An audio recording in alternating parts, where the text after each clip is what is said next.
उड़ीसा में अद्यवत जगन्नाथपुरी। तो भगवान जगन्नाथ के बारे में कुछ कहानियाँ हैं। सत्य परिस्थिति पे आधारित एक घटना घटित हुई है भगवान जगन्नाथ में। तो उसकी हम आज कहानी सुनेंगे। तो चलिए सुनते हैं भगवान जगन्नाथ की एक कहानी, बदलेगी हमारा भविष्य। भगवान जगन्नाथ और बलराम की कहानी में देवी लक्ष्मी का अपमान होता है, जिसके परिणाम स्वरूप वे भिखारी बन जाते हैं। देवी लक्ष्मी उन्हें दंडित करती है और उन्हें भिक्षा मांगने के लिए मजबूर करती है। अतः लक्ष्मी की कृपा से वे पुनः समृद्धि प्राप्त करते हैं और सभी जातियों के बीच एकता की स्थापना होती है। श्रेया ने प्रातःकाल उठकर पद्म फूल देखने के उद्देश्य से ध्यान किया और देवी लक्ष्मी की आराधना की। एक महत्वपूर्ण धार्मिक क्रिया है जो भावनात्मक और आध्यात्मिक जुड़ाव को दर्शाती है। इसके परिणाम स्वरूप बलराम ने देवी लक्ष्मी के चंडाल महिला के घर जाने पर चिंता प्रकट की और इस विषय में भगवान जगन्नाथ को धार्मिक सूचित किया। उनका संवाद एवं पारंपरिक संबंधों की जटिलताओं को लक्ष्मी उजागर करती है। जब देवी ने मंदिर से बाहर जाने का निर्णय लिया, तब उन्होंने भगवान जगन्नाथ को अभिशाप दे दिया। यह घटना धार्मिक कथाओं में एक महत्वपूर्ण मोड़ के रूप में देखी जाती है, जो विभिन्न कर्मकांडों और उनके परिणामों को इंगित करती है। इस संदर्भ में देवी लक्ष्मी ने भगवानों को जागृत करने के लिए निद्रा देवी को आह्वान किया। इसके परिणाम स्वरूप दोनों भाई गहरी नींद में चले गए। उनके मूल्यवान वस्त्रों की चोरी हो गई। जब दोनों भाई जागते हैं तो उन्हें अनुभव होता है कि मंदिर खाली है।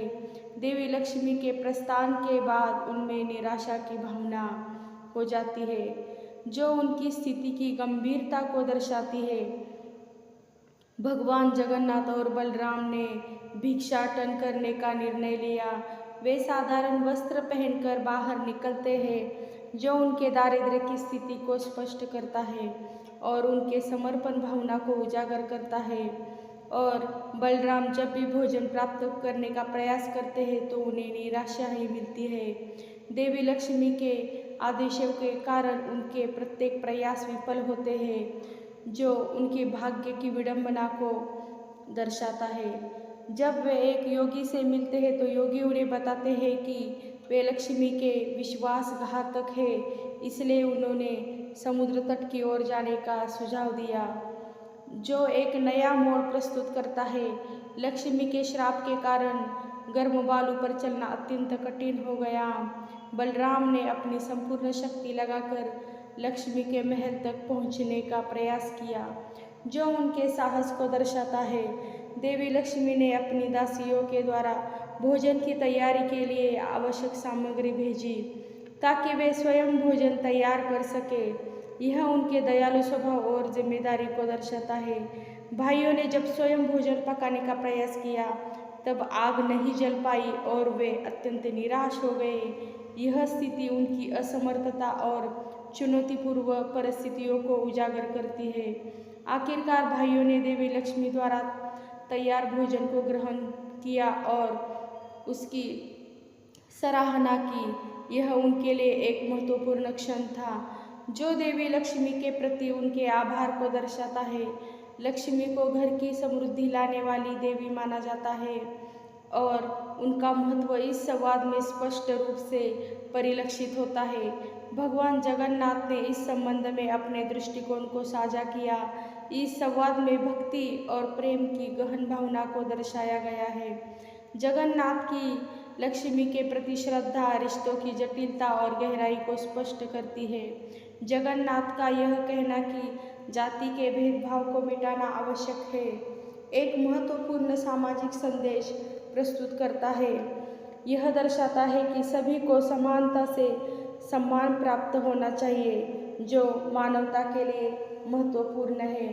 तो यह कहानी हमारे उड़ीसा के जगन्नाथपुरी मंदिर में हमारे भगवान जगन्नाथ और बलराम और लक्ष्मी देवी की है। जब भगवान जगन्नाथ, बलराम और लक्ष्मी देवी मंदिर में रहते थे तो सभी तरह से संपन्न थे।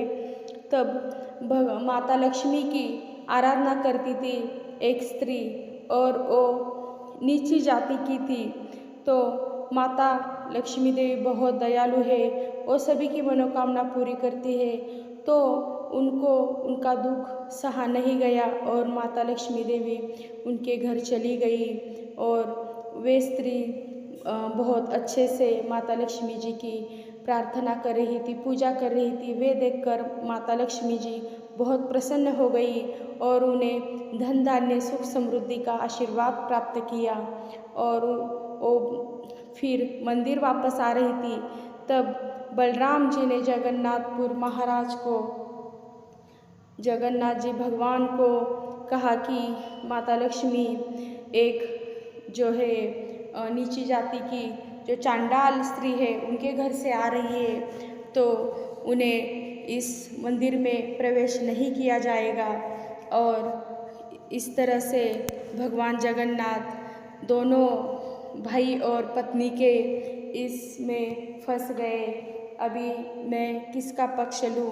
तो भगवान जगन्नाथ महाराज ने, हमारे भगवान जगन्नाथ जी ने अपने भाई का ही पक्ष लिया और माता लक्ष्मी जी को मंदिर से बाहर कर दिया। इससे क्रोधित होकर माता जी ने उन्हें श्राप दिया कि आपको 12 साल तक ऐसी तपस्या करनी होगी, ना आपको खाना मिलेगा ना आपको पानी मिलेगा। यह श्राप दिया। इसके कारण बलराम जी और भगवान जगन्नाथ जी को यह सब सहना पड़ा। उनको माता लक्ष्मी जी का श्राप था कि इस तरह से यह कहानी हमारे लिए भी बहुत दर्शाती है कि अगर साक्षात भगवान को भी यह नहीं भूल सकते, भगवान के लिए भी जो कर्म है वो नहीं चूक सकता, तो हम तो मानव जाति है, तो हमारे लिए भी यह नहीं चूक सकता। कर्म कांड जो है, जो हमारा कर्म है वो अच्छा होना चाहिए। सभी जातियों के लिए हमारे में प्रेम भावना आदर होना चाहिए और हमें भी जो गरीब लोगों की वो सहायता करनी चाहिए। इसी तरह से हमारे घर में माता लक्ष्मी का वास होता है और माता लक्ष्मी जी प्रसन्न होती है। यह कहानी हमारे जीवन को बहुत ही महत्वपूर्ण है। तो आज की ये कहानी भगवान जगन्नाथपुरी की है। और अगर ये कहानी आपको अच्छी लगी हो, भगवान जगन्नाथ जी का आपको कोटि कोटि नमस्कार। उनका आशीर्वाद आपको सदैव प्राप्त हो जाएगा। माता लक्ष्मी जी की कृपा आप पर सदैव बनी रहेगी।